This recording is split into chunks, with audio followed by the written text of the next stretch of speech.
হাতে গোনা মাত্র আর একটি দিন। একটি দিনের মধ্যে যা কিছু নেওয়া সব ফাইনাল করে নেওয়ার জন্যই বেরিয়েছি। প্রথমে গিয়েছিলাম ডাক্তারখানায় আমার গলার ওষুধটা নেওয়ার জন্য। তারপর দেখো বাজারে বেরিয়ে পড়েছি কিছু জিনিস কেনার জন্য। তার আগে আমরা দাঁড়িয়ে এখানে ফুচকা খেয়ে নিলাম। আর এরপর গিয়েছিলাম ওষুধের দোকানে কিছু ওষুধপত্র কিনতে, টুকটাক আরও জিনিস সব কেনাকাটি করতে। আর এদিকে তারও একটা জিন্স নিল, তো ওকে অনেকবার করে রিকোয়েস্ট করলাম একটা জিন্স নাও নতুন ধরনের।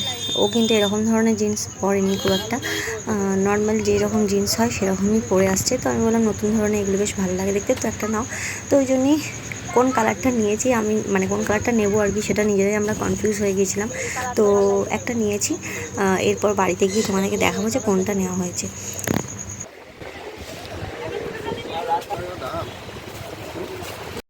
তো গাইজ আমাদের সব কেনাকাটা মোটামুটি হয়ে গেছে, কেনাকাটা করে নিয়েছি। এটা হচ্ছে তারকের জিন্স আছে আর ওষুধপত্র টুকটাক যা আছে সেগুলো কিনে নিয়েছি।